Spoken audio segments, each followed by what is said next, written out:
Ang huling paglalako. Another stress, another day. Let's go. Binuksan ang pinto. Isinara. Kapun ka.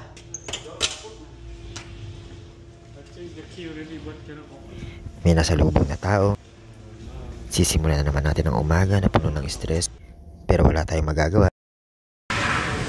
Wala naman kung magawa.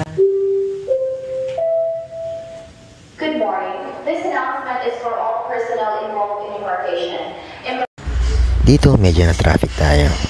Ngunit lagi niyong tatandaan, ang buhay ay hindi isang karera. Hindi niyo kailangan magmadali. Nagsalin ulit ng yelo. Kaunting kaalaman na ang yelo ay binubuo ng mga taong magpaparamdam sa inyo ng pagmamahal sa una. Ngunit habang tumatagal ay unti-unti na sila nag-iiba sa hindi malamang kadahilanan hanggang sa tuluyan na silang manlamig.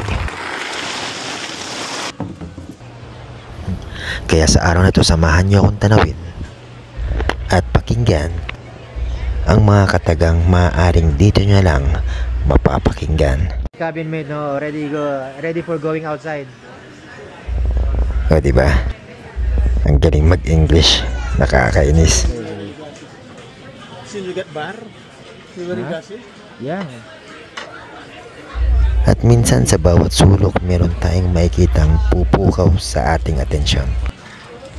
Mga bagay na wala namang halaga, pero oras ay unti-unting kinukuha. Makakarinig ka rin ng mga sumbong at hinaing kahit di naman sila nagsasaing. Ay, mga... At mga tao ngayon lang nakakita ng camera.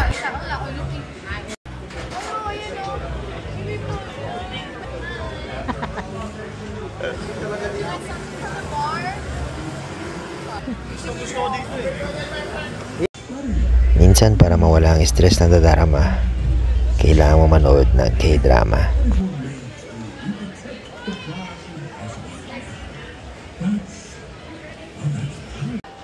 At habang ang tubig ay pumapagaspas, naalala ang nakalipas.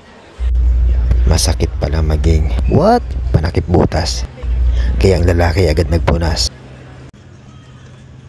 At yung islang natatanaw nyo sa susunod na video ay pupuntahan natin. Samahan nyo ko sa ating pangarap na lakbayin ang mga baybayin at makita ng mga kakaibang nilalang.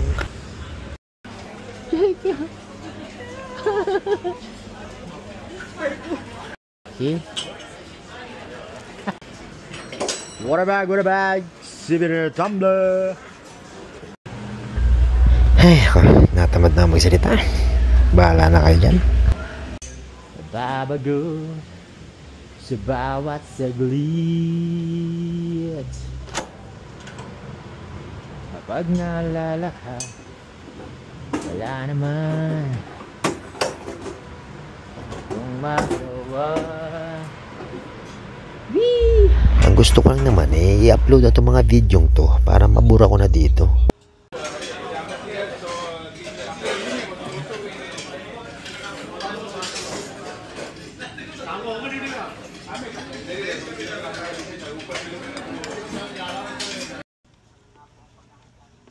So hindi ko alam kung paano tatapusin tong video.